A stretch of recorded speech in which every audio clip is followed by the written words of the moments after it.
Hey, this is Erin Lindstrom, and you're listening to Thank You for You. This is a show about celebrating and acknowledging our humanness as well as our beingness, the easy and the hard, the gifts and the gifts we don't really like but choose to accept anyway.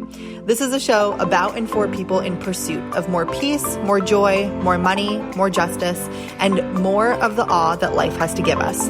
Thank you for being here, and thank you for you.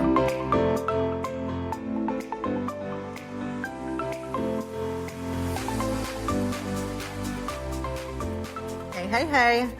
I am so excited for this episode of Thank You for You. So I got to sit down and talk with my good friend Lindsay on this episode, and she is one of my favorite humans in the world. She is one of my soul sisters. She is someone I go to when I'm trying to think bigger, when I'm concerned about how we're impacting the planet, when I want to be grounded in just like who I am and purpose and like, what are we doing here? She is one of the people on my like board of directors, so to speak, where I trust her fully, and just respect and admire her so much. So before we hop into our casual conversation where you'll feel like you're drinking coffee and hanging out with us, I want to share her official bio with you. So Dr. Lindsay Padilla is the ex-professor turned entrepreneur behind On Course Social, the dynamic prompt calendar tool, and Build a Better Beta, an online program that helps experts and educators alike launch their first course quickly and easily. She is also the CEO and co-founder of Hello Audio, which takes your content and creates private audio feeds to make consumption easier for your people. All of her frameworks were born out of her tenure-track years teaching adults online at community college, the ridiculous amount of learning she's done in all things education, and the years spent growing her course creation business online. So Lindsay is amazing. All of her products I think I've bought. Build a Better Beta is a really cool course when you're trying to get your first course out there that walks you through the whole process.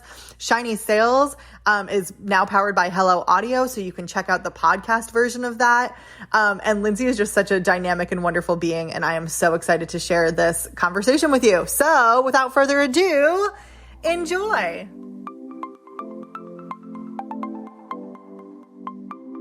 Okay, yay! Thank you so much for being here, Lindsay.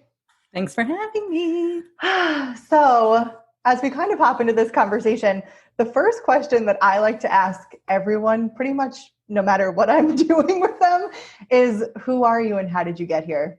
Oof. Yeah, I know. Heavy, right? It can be small or big or whatever. We're here for it. Who are you? A teacher, a business owner. I don't know what else. Not yet a mother, but kind of, which we can maybe talk about in process of. I like to say I'm an accidental entrepreneur. An accidental entrepreneur. Yeah, I like to use that title a lot. So yeah, I'm a lot of those things in the moment. Clearly there's some identity stuff happening, as there always is. Everyone, constant. I think life might just be like a big identity crisis over the span of 100 years. Yeah, because you open a different door and you're like, oh, this is happening now. And this is...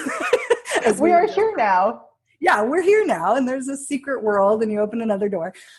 So I think, but what's interesting is we've known each other for, 4 years now? 4, I think in October was when I first met you at that event. I think you're right.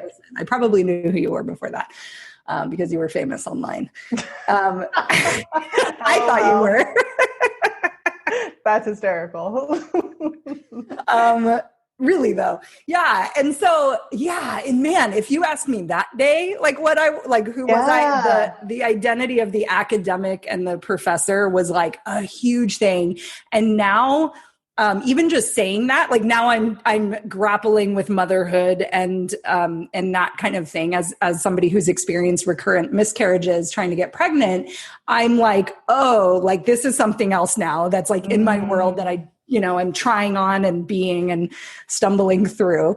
But I felt very like that when I was transitioning from academia to entrepreneurship. And I think there was a lot of doubt about like, who am I to like leave this job that I thought I wanted forever. And that was my dream job. And so I really grappled with that now. So you even bringing it up, just noticing, okay, I'm looking at this new thing.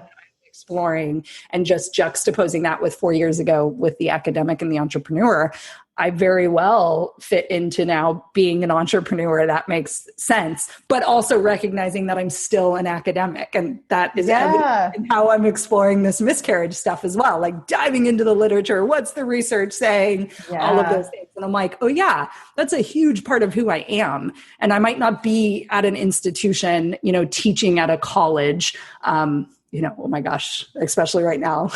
Pretty grateful for that. But I am, I still hold a lot of that identity because a lot of my values come from that. And a lot of the way I show up in the world comes from that. So fascinating stuff. Good first question. Well, it's really interesting what you say, because you were called into academia. Would you say that was your calling, so to speak? 1,000%. Okay. And it's interesting to me to hear too, that even as you're kind of evolving and becoming more and more of this grander person, human, really, just embodying more and more of you, that still remains true. Yeah. It didn't go away. It's it's showing more of the complexity of who I am. And now I'm even thinking about, and this year has been fascinating for many people. Yeah. 2020. 2020. The idea of being creating a SaaS product, a software. Yeah. How much did I grapple with that? I was like, no, I teach and I help people create courses and I help them teach better online. Oh crap, I think I need to create a software. And it was should I create it? Should I have someone help me? Do I need someone to help me? And all of that burned down, no, I'm creating it, right? And so I'm also the CEO of an accidental software company. So let's talk about accidents for a second. I think that's interesting, right? To a certain extent, in a way, when you're kind of following that calling and following the breadcrumbs, right? And taking step by step, some really cool accidents tend to happen, right? And then it's interesting how as we start to go through them intentionally, which you've done with the SaaS product. So Hello Audio is a company, and that took more than just an accident, because there's commitment after the accident, right? Yeah. Of we're here. And now am I choosing this? Yes, I am choosing this. What does that mean? Who do I become? And it's this whole process, right? And this feels really hard. Yeah. There was a lot of difficult things that came up in that process. And I'm sure there will be more. Right. But yeah, that really, and then having you guys as support too. We're in a peer mastermind together.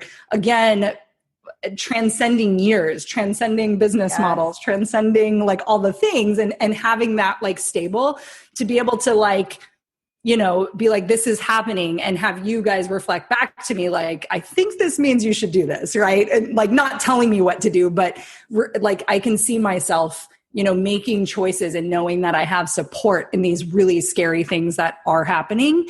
And I think that's really important too. And I feel like I've kind of always had that, or I've called that in. And I think that's helped me follow those breadcrumbs, because you have people that can say, keep going one step at a time, one Monday at a time, as we were just saying. Yeah. Yes. I think it's really important to have people in your life. And so what Lindsay's talking about is I have a peer mastermind called Quantum Quarter. And it is an amazing group of women we've been together for the last 3 years or so. I don't know, but it feels like a million years in internet time.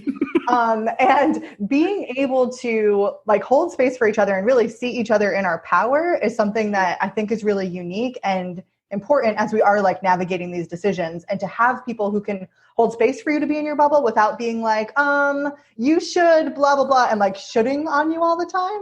Yep. Instead, it's a really cool environment where we're here's what I'm thinking, and you get to be seen in your full range of emotions, and then kind of navigate from there. Yep. Okay. So question for you, and this is going to seem a little left field perhaps, but did you have a favorite teacher growing up? Oh yeah. I had one in every, of the what is it called? Grade levels, but, subject areas? Primary, middle school, and gotcha. And college. There's at least one teacher that stands out in each of those phases. And so maybe middle school was a little, for me, at least, I know it's different in different countries and even different cities, I think, and depending on where you live. It was only 2 years, and it's such a weird transition period. So I had a teacher that I really liked, but it wasn't whatever. But in elementary school, yes, I had Mrs. Holman, who I had for second grade, third grade. And then she like loved that cohort so much, she met us back in sixth grade, actually. Oh my God, that's so cute. Yeah. So I had her for almost half of my primary education. And I think she's like really being a teacher is so fun. Like I wanted to like be her, and me and my best friend would like help her, you know, we were like her little helpers. And she like saw things in me. Like I was struggling with math. I had always struggled with it. And when she kept me from second to third grade, she was like, hey, you should take your times tables on your trip this summer with your grandma. And I remember like being on an airplane studying, and I did see a change. So I just needed like a little more time. And this is heavily researched in education, where the gap of summer is like kind of a big deal, and kids come back and they lose some. And so people that might need that extra help. And I didn't feel like I was doing work, but then she also nurtured my artistic creative side and was always just like, you're such a good artist. You're so good at this. And so she really, she had a big impact on seeing myself as like a creative person, as somebody who was good at things and who could get good at math. And then of course I went to someone else for fourth and fifth grade, not good. And just like seeing how important that influence is, and just recognizing, and I came back in sixth grade and I wasn't doing that well. And I think that stuck with me. It was like those formative years are huge. Yeah. And then I think like every educator that I had, that was a big deal. And all the way through my PhD programs, they all were like brought their little special flair to teaching as a person. And I carried that with me as well. I felt like, I can't be Dr. Che, who was like amazing, this amazing radical, like anti-capitalist Marxist, like just like badass. And like, I can't be him. However, I can like that fire and passion. I felt that when I was teaching. And so I would carry him through, or like, I'm trying to think if Mr. Coleman, my history teacher, was hilarious. And I was like, I like teaching history because it's a lot of stories. And he would just tell stories and use voices and make sounds.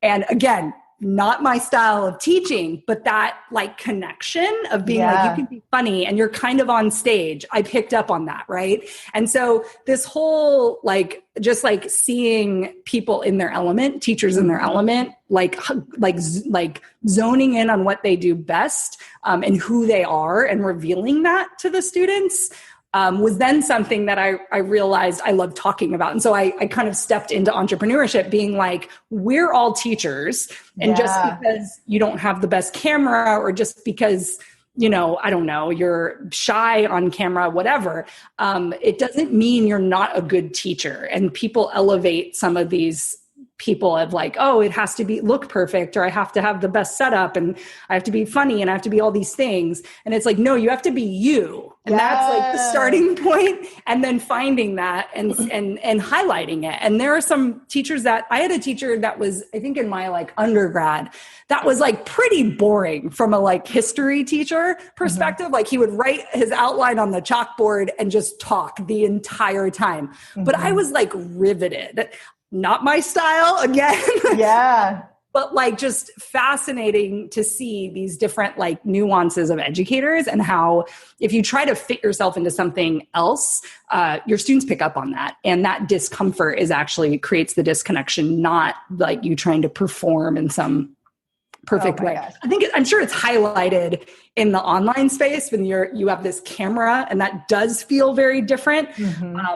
But it's still like the general principles are still there. So yes, I've had lots of favorite teachers. Oh my God, that was so good. I loved just the whole concept that like it's really about being you, and embodying that like is the most important thing that I think all of this comes down to. I feel like I come to the same conclusion when we're talking about sales and marketing. It's like, how can you just be yourself and then consensually walk people through decision making? And when you feel your power and your knowledge, like, you are teaching a lot of the time. And even we're not even just teaching the curriculum, right? Or the content, like we're teaching people, I think, how to be themselves and be comfortable in that. And that's what it feels like stands out about those teachers too, is like, I wouldn't do it like that, but being in your presence of you doing it the way that feels right. Like, yes, add to cart.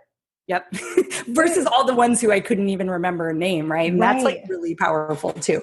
And I mean, maybe I like certain people that other people didn't like. And I think that's also key in sales and marketing as well, is you're not for everybody. There's no magic way that you have to be to attract everyone, because that literally just doesn't make sense. Yeah, 100%. Yeah. So when people kind of like come to you and they are exploring like teaching and business and kind of like this world of bringing those two things together, how do you suggest someone like actually kind of finds themselves in that process? Like, how do you, instead of erasing yourself to be your content or how to teach, like, how do you tell people to infuse themselves? Yeah, that's a really good question. And what it's kind of a crappy answer. Like, it's not the one that people are going to want to hear. Like, no, it's perfect. Bring it. Yes. Ask yourself what things you're good at. And like, and I think going in knowing, hey, like, I don't have to like try to learn how to be funny if like, that's just not who you are. So I think like just starting from your general personality, right?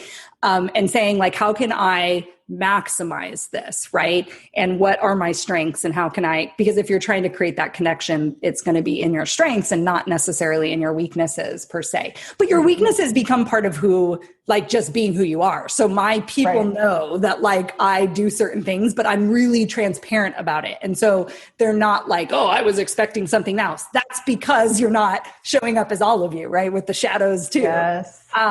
But I would say, so think about it from there, but then it's also literally like you just have to do. And that's kind of why I build a better beta the way I did, where people are creating their first course and they're so hung up on the technology and the videos and all these things.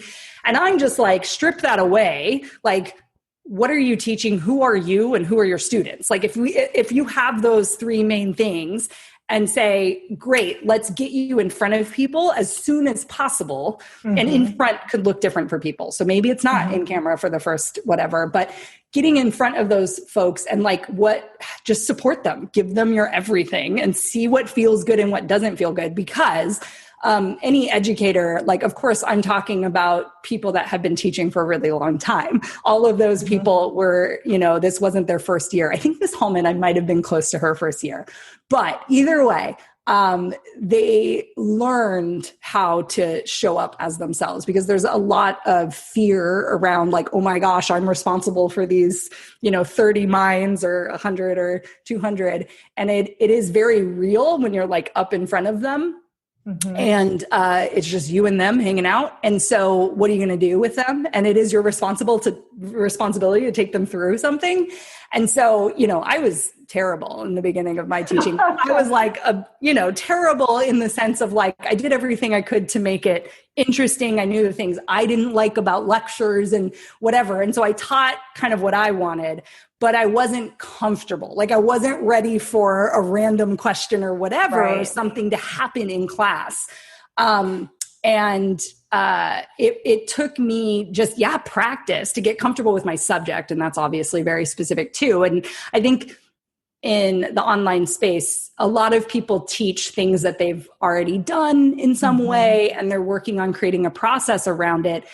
Some of those first few times teaching something, it's probably not going to perfectly land. And I think just the tip would be just to allow that to be in process. And that's the key too, is like, you can't teach it perfectly right out the gate. Impossible. Even the best educators in the world, right? You have to like teach into it, like through practice. I love that. Teach into it. Yeah. And so that's how I would say, like, if you want to discover who you are as an educator, it's going to be like through the act of teaching that you discover. And it doesn't mean that the people that experienced you early on got the short end of the stick. It's just different, and you probably are going to get better, and you can let go of things and turn things over to process. You just get more confident, and there's not as much doubt in your head, like that other voice saying, oh, like you're not doing this right, or oh, you're losing them.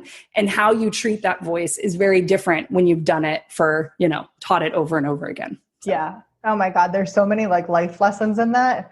And just like, seriously, like, but oh my gosh, just what you said about like allowing it to be the process and having to like, if you want to get good at something, you have to jump in and do it. Like if you want to be an Olympic swimmer, you're going to have to jump in the pool at some point and like be a shitty swimmer so you can get to be a good swimmer. Right. Correct. Yep. And so many people, and I think that's the big jump into when you first decide to start a business or be an entrepreneur, it is so hard to jump in the pool. I think some people will dip their toe in, other people will jump in. Some people have to be pushed in. Like there's all different styles there. Yep. And when you can just commit to like, all right, I'm going to get wet. Like, and that's step one, right? Like, and I feel like Build a Better Beta is so incredible in that because it's very much like you have enough, you are enough, like, and by you not teaching, you're like, this is a disservice to people. Like, so why don't you show up and figure it out? And I love the transparency that you teach, the open and honesty of like, listen, this is the first one and I'm here co-creating with you versus this is going to be perfect. Yeah. And like, I think people really appreciate that too.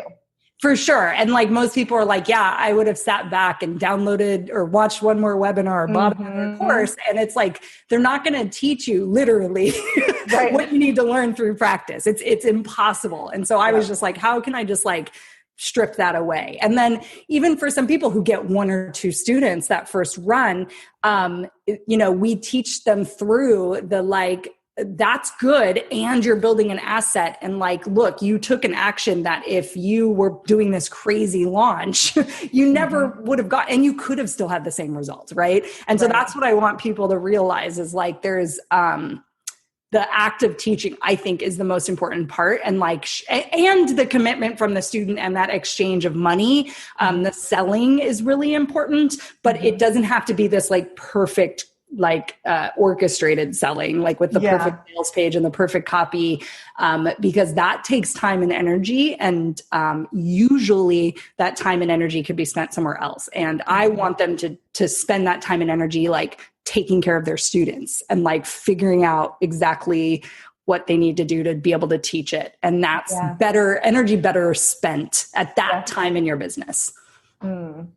So as someone who's built a business, like from consulting, sort of like side hustle-y, right? And then grown that into, you had like an agency at one point, right? I did. I was like working on that. Okay. And then you had like a course business. You also have like a very successful, profitable funnel that's happening. And you have a SaaS company at this point. Yeah. So like a lot of expansion and growth has happened over the last few years. Yeah. What do you feel like you had to unlearn kind of coming into all of this and as you've grown and expanded? Cool.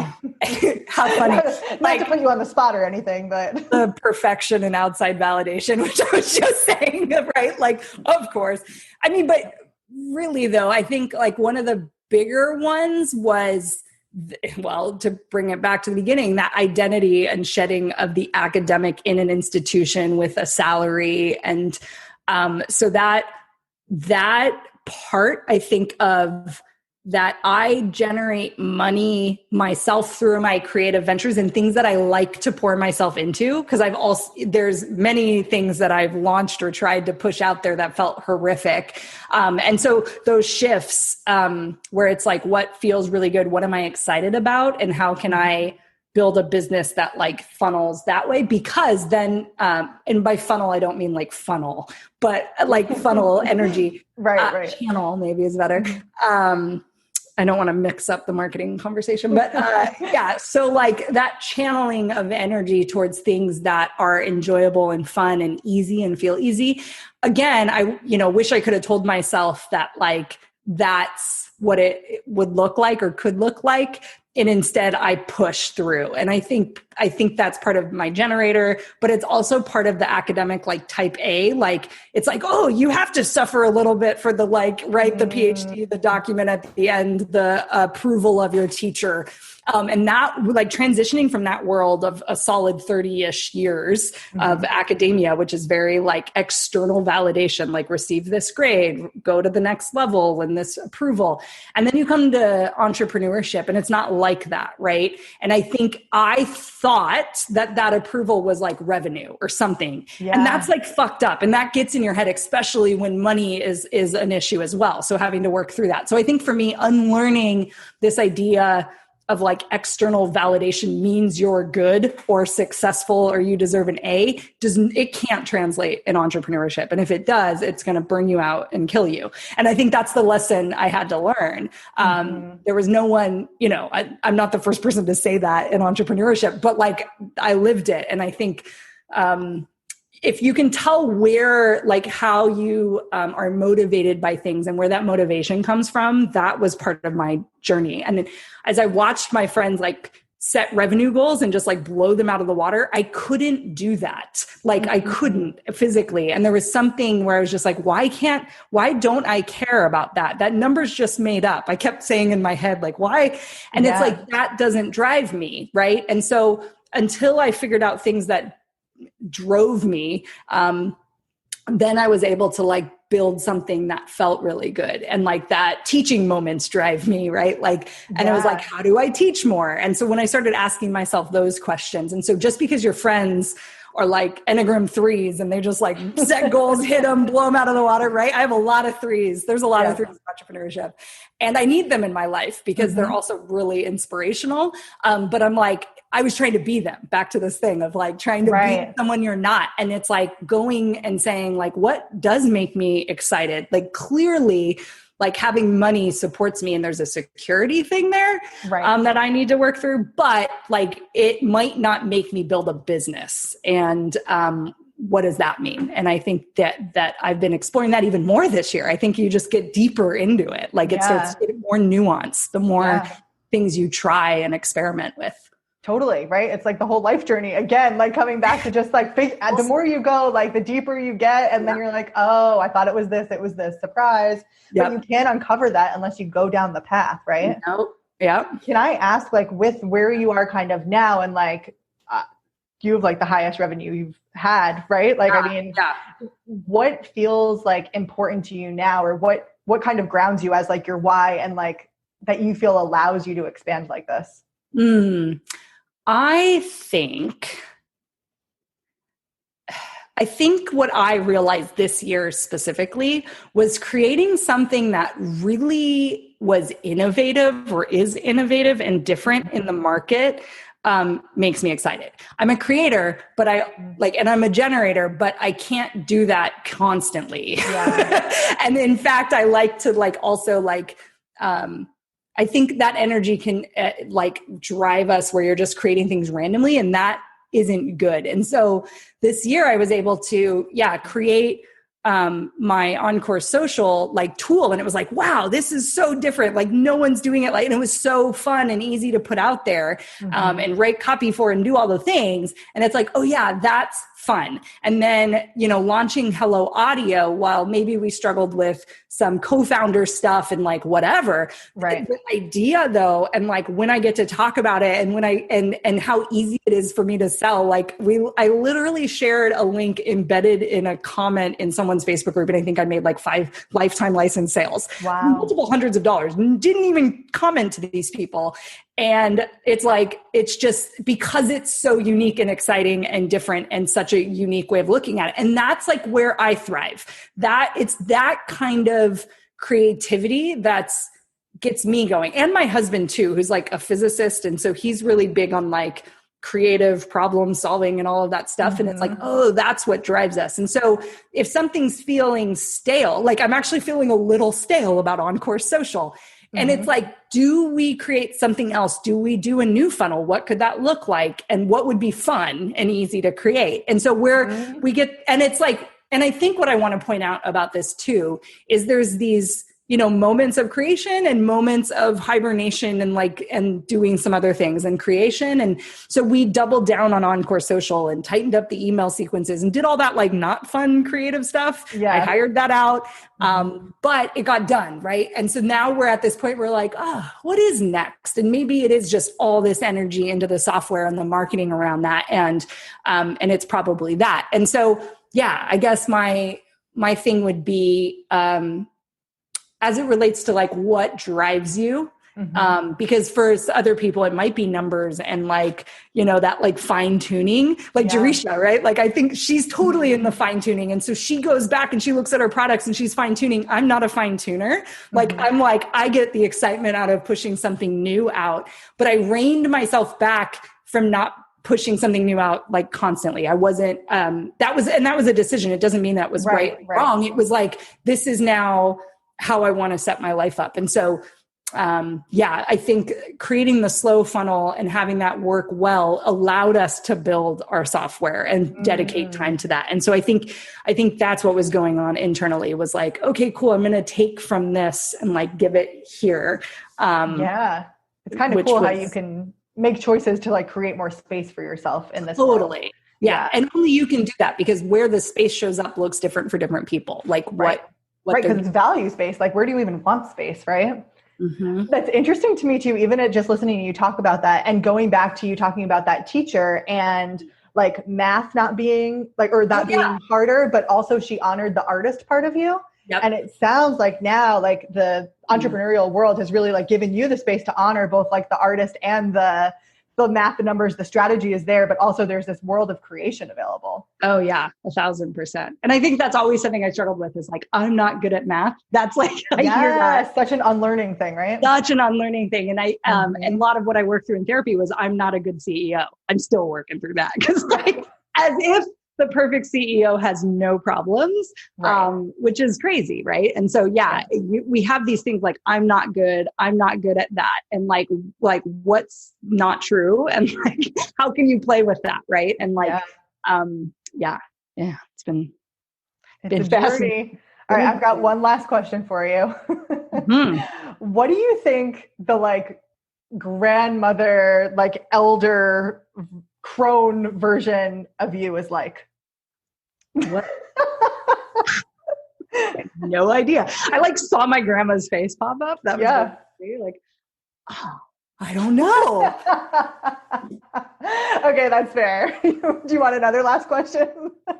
We can circle back to this. I might have to circle back. Yeah. So it's so funny because answers in the show notes. I asked this question the other day for the first time, and it was Jerisha actually who just came up on this, and she knew exactly who her grandmother person was, and I was like, wow.